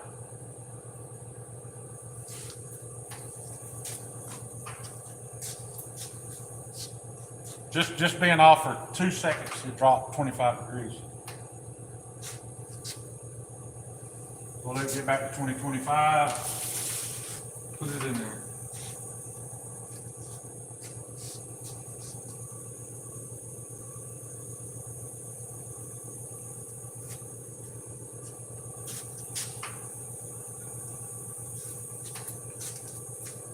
Yeah, whoever buys these first knives will get to say, man, I got to watch this guy grind mine. I got to watch him heat treat it. I got to be part of the whole process, man. I think that's pretty cool. No magic, just stubborn hard work. Fucking love that you're heat treat. I do too, man. I'm really excited. Do you have a written protocol for heat treat, Shane? Or sure, I don't have them written down at the moment. The only protocols I have are for Cruwear. Like I said, I got that from Alex Steingraber. It's on my phone. I am going to, I've got a notebook at home when I get home tonight. I'm going to log the protocol that I used on these and then log the HRC when I get them tested. And, you know, that way if it needs any tweaking, I can go back and look what I did and what the result was.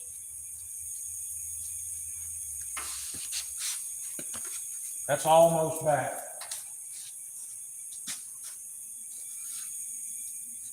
What do I do with my damn tongue? Oh.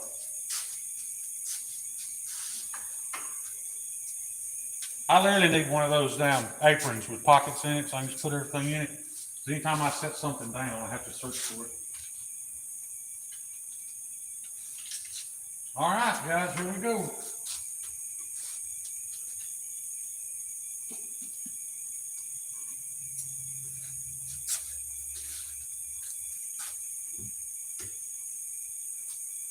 Wait till it reaches 2025 and start the timer. I am going to get me a timer with an alarm on it, you know, because if I'm doing this live, I can't, well, I probably can, don't know how to do both at the same time. So I'm going to get me a little dingy timer so I don't have to keep writing it down. And Donnie, your knives are, they are big, they truly are. Where can we buy again? When will they be ready? We're listed. I try to track all my orders on Instagram Messenger. If you don't have Instagram, Kyle, are you still here? Can you post my Instagram and my email in the chat? Or are you asking for Donnie? Either way, we're both on Instagram. If you're asking for Donnie, I didn't mean to get in the middle of your business. If you tell me on here, I don't have anywhere to log all that, so I like to have it in my Instagram message just so I can go back and look to make sure you know, we communicated on price and time and all that stuff. I do have knives I'm heat treating right now that aren't sold. I have a box of 30 something coming.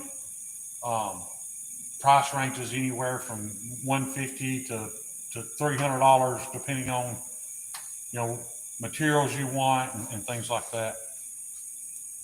But I'm trying real hard to keep a more entry level knife at 150, and then the pricks are 50. So I'm gonna go see if there's anything in the refrigerator to drink while I'm waiting on that one back up.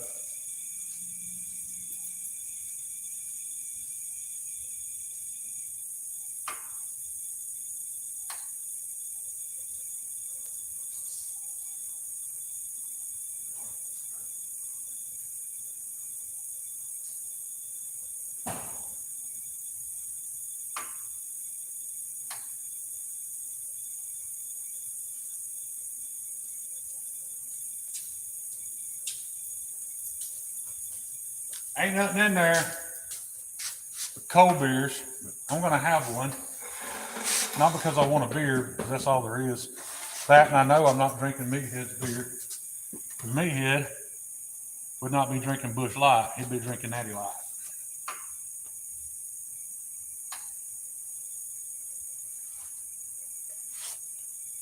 This is apparently somebody left one here. So hats off to that guy.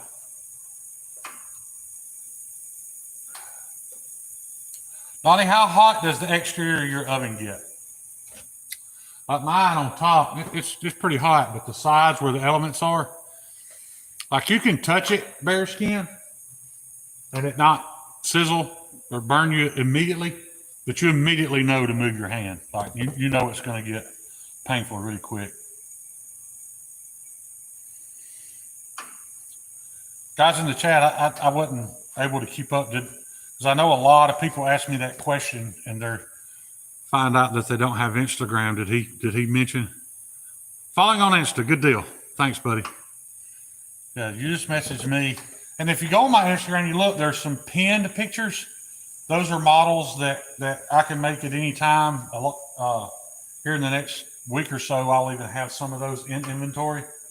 The Thug, I've not finished one yet, which is what I'm heat treating now. So there aren't any finished pictures of the Thug. But yeah, right now there's 4 of those in Cruwear and and there's going to be another 6 in Nitro V. So you'll have 2 different price ranges. But I don't think I've got a DM from anybody making it official that they want a Thug. I was pretty sure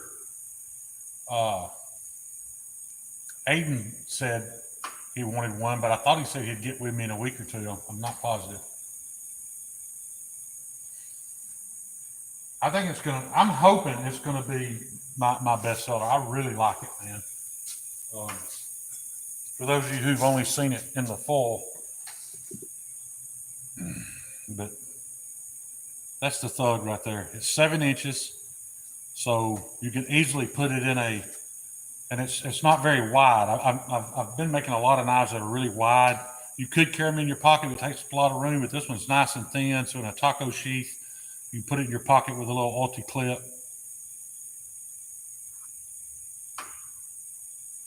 I'm going to be in trouble if this doesn't do well because I've already stated that I'm concentrating on this model for a little while because I've always been open about, my refinement on my handle still needs a little work. I'm happy with my grinds, and I'm not even grinding these. Sawtooth Dave is. But I think if I stick to the same model over and over, I can progress my refinement better. You're gonna get into leatherworking or stay with Kydex? I don't have any passion for leatherworking, and Joe does leather work. Terry does leather work. Those guys are really good at it. So I just don't see a point in me doing it. As a matter of fact, this very Thug right here once I heat treat it and finish it, put scales on it, is going to Joe so that he can. The plan right now, don't quote me on this, but the plan, I think he's going to make maybe 3 or 4 of them, of these sheaths, and have them on hand. So if you want to buy one and you want to get a really, really heirloom quality leather sheath to put this in, they will be available on EDC Roundtable. And I already told Joe there's no risk, because if he makes 5 of them and nobody buys them, well, then I'm just going to buy them so that I can have them on hand when I sell them. So, but for right now, the plan is the leather sheaths will be available on EDC Roundtable. Shane, I want a thug. I can remember that, Donnie. If you want one, I can make that happen. How does it compare to the chickadee? A little bigger than the chickadee, but the chickadee is not hologram by Satu Dave. And Stevie is a fine example of somebody that knows how sweet a fucking hologram blade is by Satu Dave. Like I said, I've got to pay Dave. I've got to pay shipping. I had to buy the Cruwear. It's going to be professionally sharpened by Kyle Coonley. That's why the Cruwear thugs are $300. The Nitro V thugs are going to be $180 with a sheath. The Cruwear ones are $300 without. So if you want a sheath, I'd still really rather you get one from Donnie. I will take a similar size knife, sir. As much as I'd like the money, I'd love to own something from Donnie Bless. Me, Crispy, have Satu hollow ground Harsey folders. Amazing work. Yeah. That worked, Donnie. Oh, there we are. So we're at 151. They're the same. There's no point in writing down both. But yes, I will. 151 and 153. That way I'm keeping double track.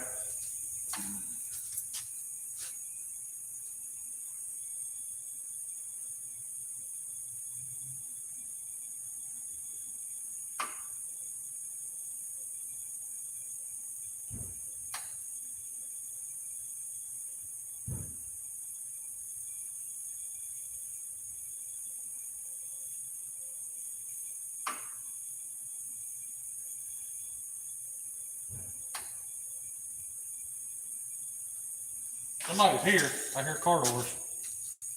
Hope it ain't the fucking popo. That'd suck. They're gonna get me for resisting because I ain't going nowhere for 18 minutes. No, it's Miss Stephanie. Me as well. I stole somebody's beer, Stephanie. I found a Busch Light in the refrigerator. That's mine. It's whose? Is it yours? Well, I owe you $1 or 50 cents, whatever these things cost. How do I get one squat shot? Just message me on Instagram. It's edgy_American_blades. Send me a DM on Instagram and we'll talk about what you want and price ranges and all that stuff. Because like I said, I have other models that are going to be ready in the next week or two. Also, if you like a bigger, more tactical, badassy looking knife, I'm going to have some of those coming up in the next week or so too.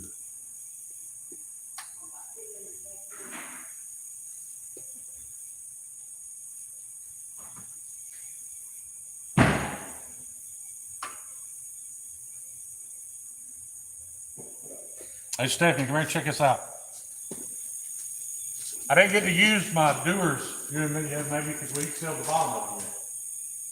They won't hold the alcohol in it. I got to take it home because it's got to be room temperature before that epoxy. Come here and look at this. I've already heat treated too. I've got them in cryo. Look at that. That's fuel alcohol and dry ice. Yeah. What y'all doing tonight? Huh? We went to look for firewood. Scott and Riley's at Talladega right now. Oh yeah. I thought so. I assumed y'all were with us. I'm There ain't much firewood left over there. I got some. Let me ask something about this heater. Every time I shut the door in with the vents open, it almost goes out. I can get some through the, but I plan on outside there. It don't smoke and keep burning. Yeah, I'm not sure about that. I don't know how that works.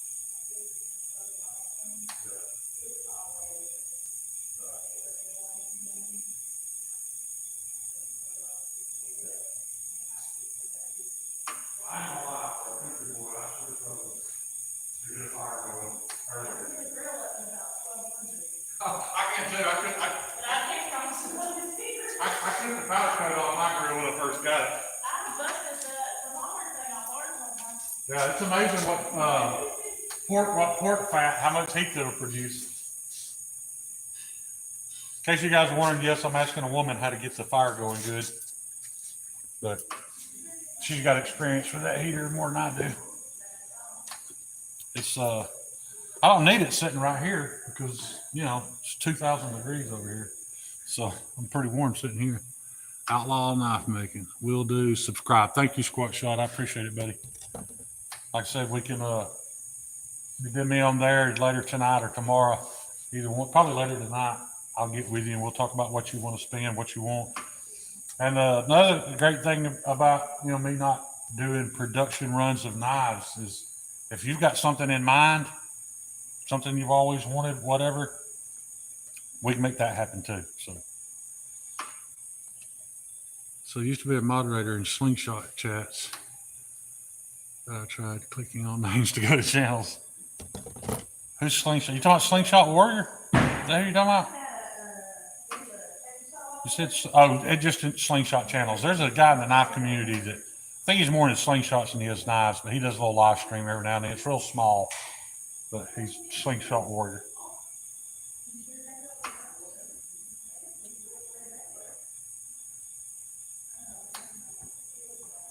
$13 minutes. I am still going to get me some better leather gloves in case there's ever an incident. These are blocking the heat when I open it pretty good for now, but I want something a little more protective. You know, like what if I dropped it and, you know, I don't want to ruin a blade just because I can't pick it up. Those shipper slings are downright awesome.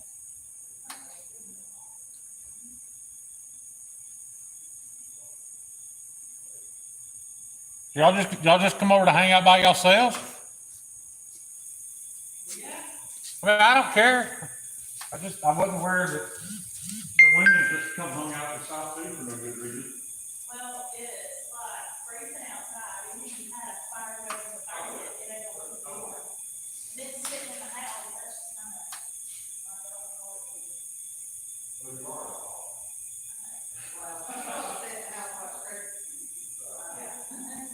I would not know if I figured out how to operate the TV.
Busted me wide open, he just called up on the wooden concrete. It's 25 minutes. So I can throw the leak. And, buddy of mine, I'll send you your job. Oh, please, that's no little bad. So I called them and know exactly what happened. They're like, yeah, we got this guy. And, they called me back 20 minutes later. The officer went down there, ran the code today, cleared the city guy. It looks like he hit you, but he swung at you anyway, and the manager asked me if he did it anyway. He was blood. He said no. He said, well, I already called the police, the guy told me. So probably had it once. But hey, the bad thing was, by the time I got back to my truck, right in that parking lot, they thought it was fucking dump truck parking lot. Good car to breathe. Apparently the adrenaline was just not healthy for me. I got here restricted like a lead.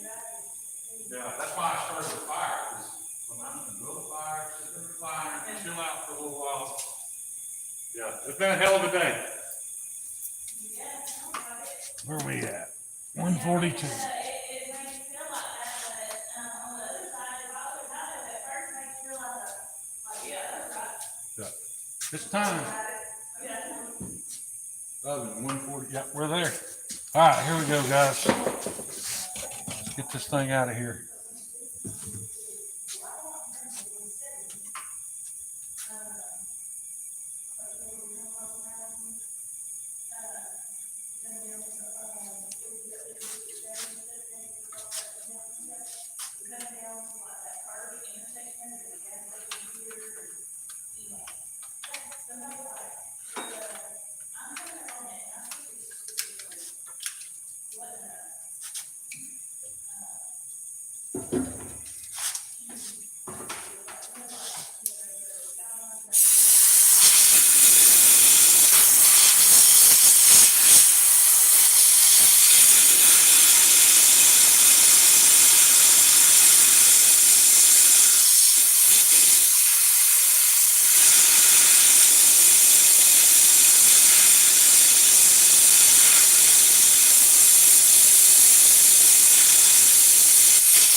I don't get this one in cryo. I may end this after this. We've been going for 2 hours, but I don't want to hinder these alcoholic women from being able to play their music.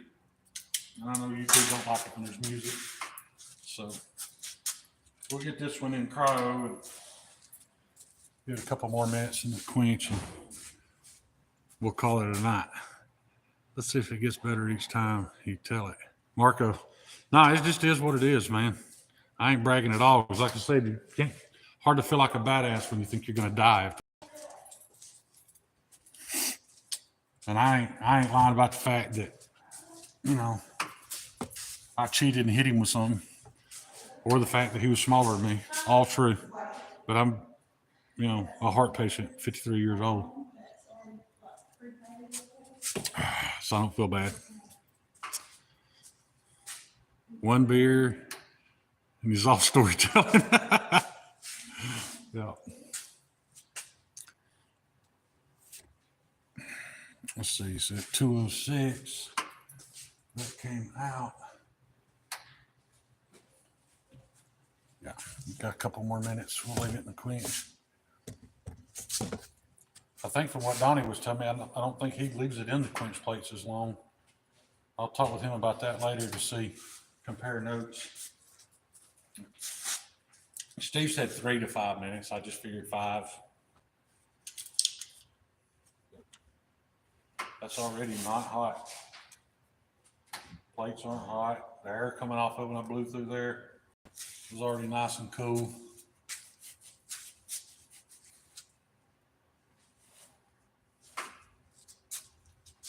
Why I keep taking that off. I don't want to take any chances. All right.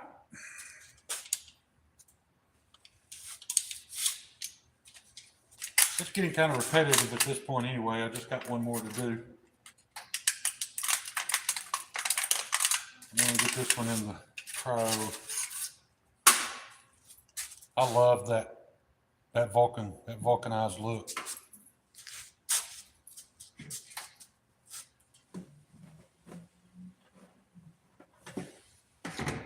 I know these guys pretty well, and I know they want to talk to Janice and Luke Bryan or some Morgan Wallen here in the next few minutes. So, guys, I really appreciate y'all hanging with me tonight. I really appreciate y'all being part of this.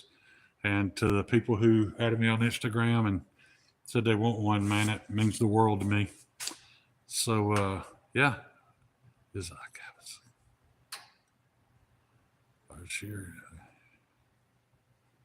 Yeah, higher elevation alcohol does hit you hard. That's a tub full of alcohol right there, but that's denaturized. I'm sure that wouldn't be healthy to drink. Anyway, guys, appreciate the amount of time y'all spend with me. Peace. Love y'all.